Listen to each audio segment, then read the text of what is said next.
Este es el primer vídeo de una serie que voy a elaborar sobre obras de arte que en su día propagaron la cultura de la creciente en nuestro mundo.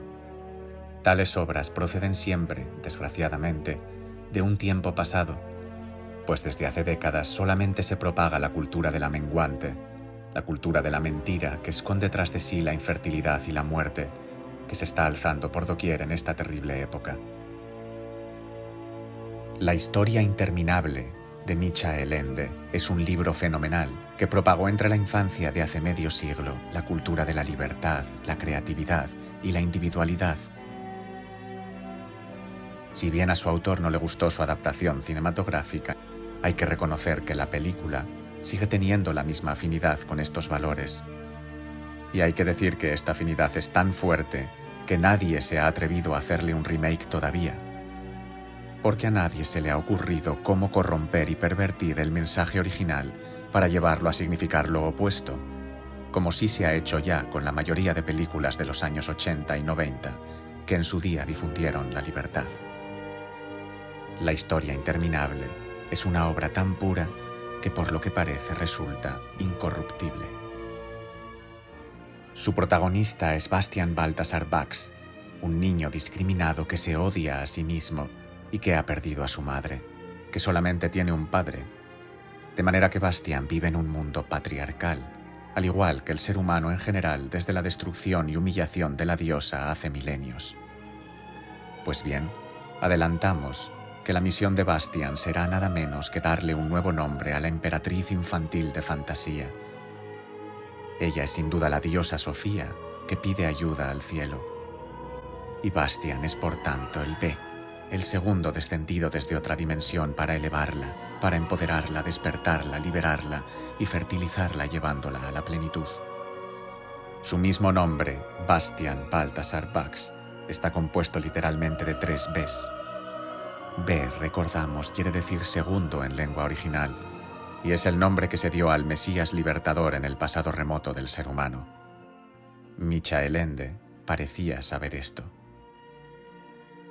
Bastian entra en una librería propiedad de Karl Konrad Coreander, es decir, KKK, letras que aluden a los cures, quienes detentan el conocimiento esotérico en nuestra sociedad actual. Coreander ve a Bastian por dentro y lo incita a interesarse por el libro que está leyendo, La historia interminable. Bastian se lo roba, pero esto es lo que Coreander quería. Más tarde, Bastian comienza a leer el libro en el desván de su escuela, es decir, sube a absorberlo más arriba que donde se enseña a los niños, porque él está metido en algo más elevado que la educación convencional. Está metido en el eterno viaje del héroe, el viaje en el cual uno se fusiona con los inmortales y pasa a representar él mismo el rol principal en la salvación del mundo, en lugar de meramente espectarlo desde una esquina. Este es nada más y nada menos el argumento de la historia interminable. Es el viaje del Mesías hacia la comprensión de su verdadera tarea en este mundo, liberar a la diosa. El libro que Bastian lee en el desván versa sobre un reino mágico, fantasía, que está enfermo, con su emperatriz infantil muriéndose, al tiempo que algo llamado la nada absorbe lentamente todo cuanto existe. La emperatriz habita el centro de fantasía, en su palacio sobre la torre de marfil, un material relacionado con el elefante y por tanto con uno de los símbolos arcaicos más antiguos de la luna creciente. En dicho palacio, las amenazadas criaturas de fantasía plantean una posible solución al problema de la nada, y así designan un elegido, un niño guerrero, Atreyu, un cazador de la tribu de los pieles verdes. Es decir, la emperatriz infantil, que como hemos visto es la diosa partida, enferma, parasitada y oprimida, llama al B, al Salvador, para que la libere de las fuerzas de la destrucción. Esto es desde luego lo único que sucede en nuestro mundo. Es la esencia misma del relato gnóstico desde hace miles de años, por ejemplo. Por eso, esta es la historia interminable. El viaje que Bastian lee es, como hemos dicho, el milenario viaje del héroe, relatado por todos los pueblos y culturas desde que el ser humano tiene memoria, y que en este libro es emprendido a caballo por Atreyu, que habrá de superar una serie de pruebas iniciáticas para lograr vencer a la nada, para frenar a las fuerzas de la menguante que lo destruyen todo. Tales fuerzas tienen también su representación, pues al mismo tiempo que Atreyu emerge su contraparte, Gmork, un lobo oscuro gigantesco que es enviado a matarlo para evitar que salve el mundo. Vemos así que la creciente y la menguante descienden al mismo tiempo, Veres y Paios, luz y oscuridad.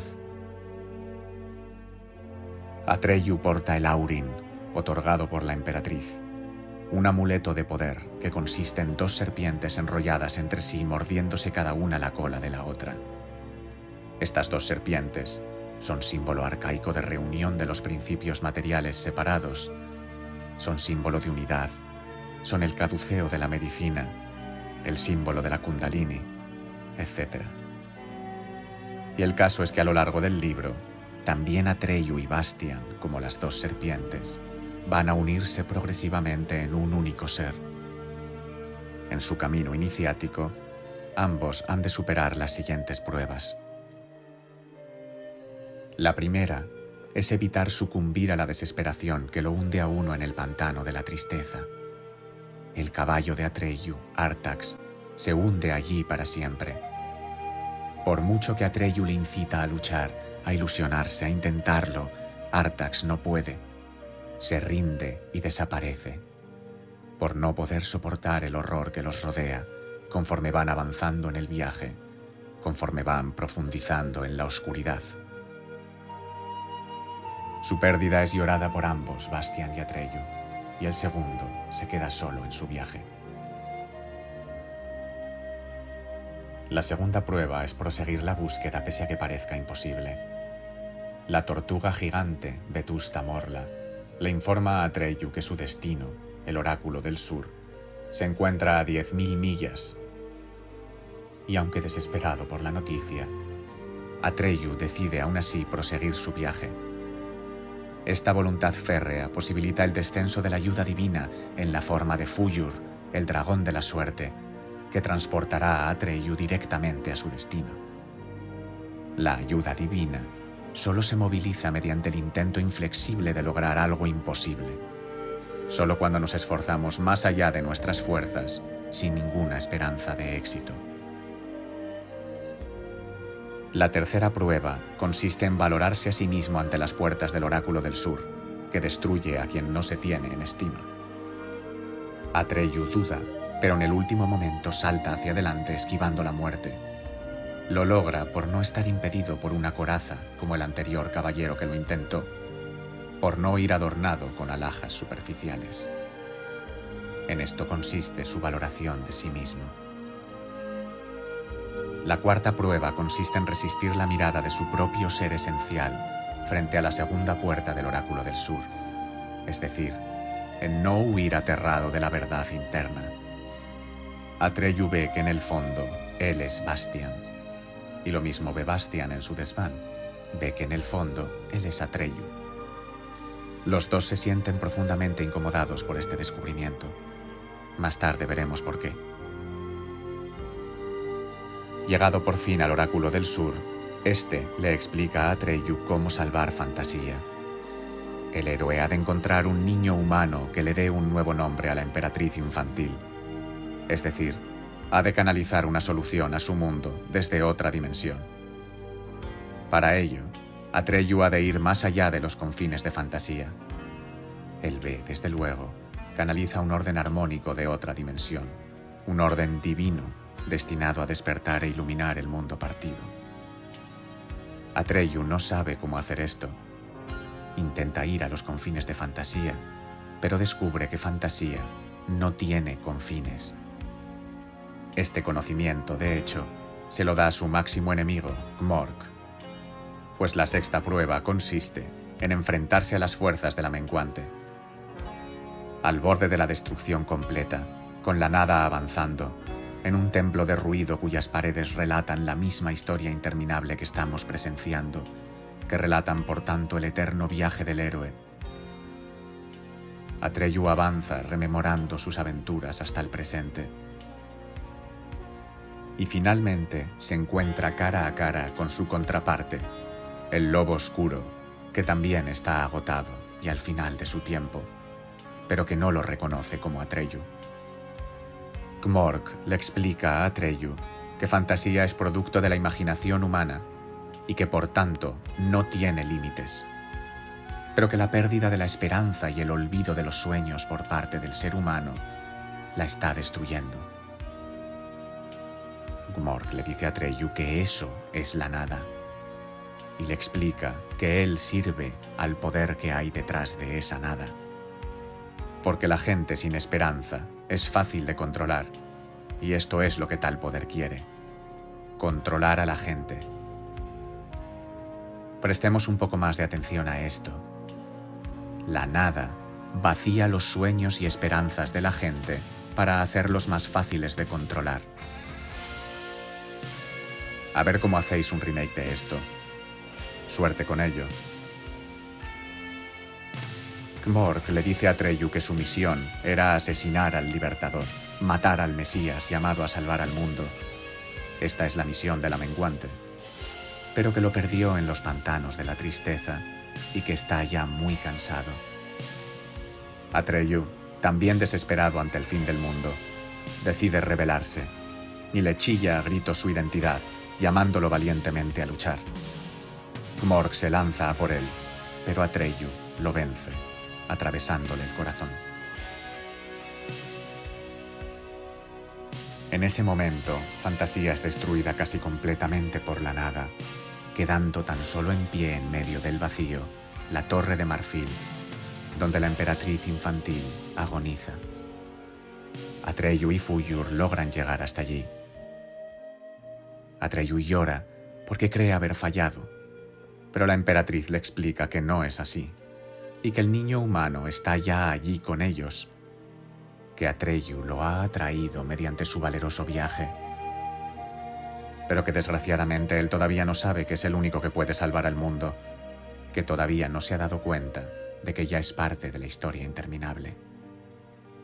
Bastian no se lo puede creer, le están hablando a él.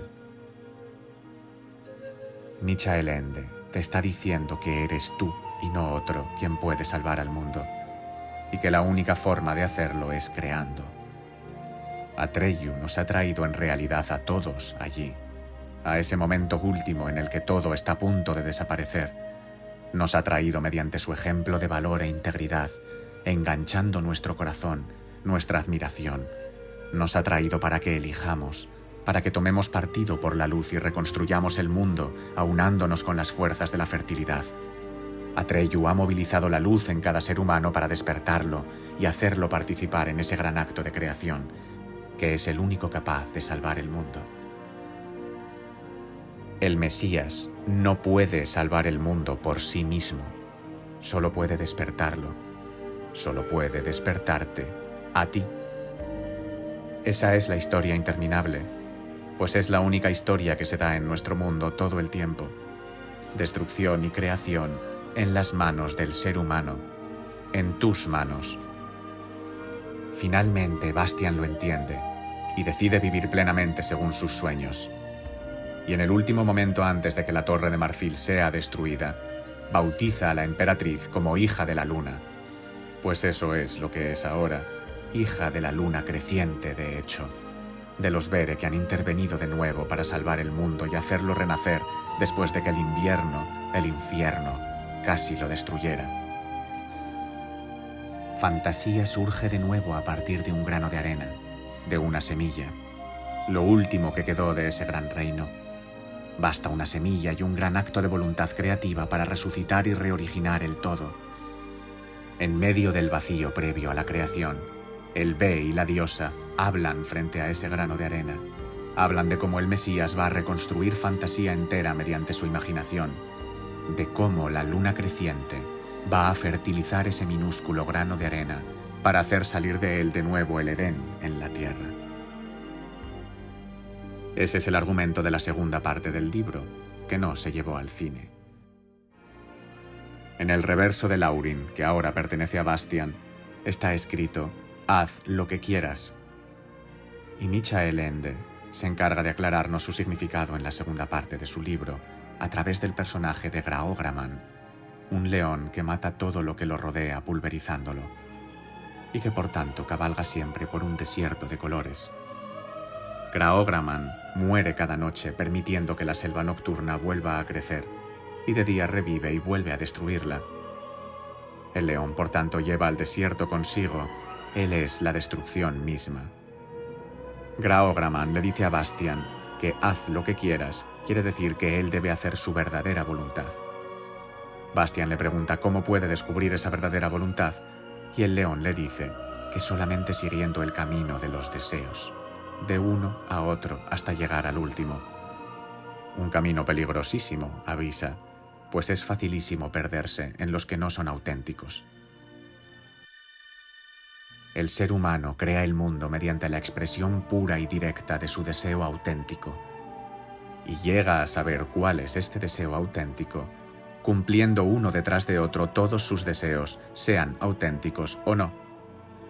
Ese es el camino de Dios, opuesto diametralmente al camino de la represión de todos los deseos, el camino del sufrimiento, la castración y el vacío que proponen todas las religiones organizadas desde hace milenios. Pero en fin, todo esto que hemos contado ya ha pasado muchas veces, porque todo esto es, al fin y al cabo, la historia interminable. Los niños que crecieron en los años 80 y 90 lo hicieron todavía con estos ejemplos. 20 millones de niños leímos la historia interminable en esa época y muchos más vimos la película. Y desde luego algo quedó en todos nosotros de esta historia fundamental, de esta llamada a la creatividad y a ser lo que uno mismo es. Cabe preguntarse qué quedará en un par de décadas en los niños de hoy, visto el género de propaganda al que están sometidos día y noche. Y si restará en aquel entonces acaso algún granito de arena, alguna semilla con la que reconstruir el reino de Dios. ¿Quién le dará entonces un nuevo nombre a la emperatriz infantil?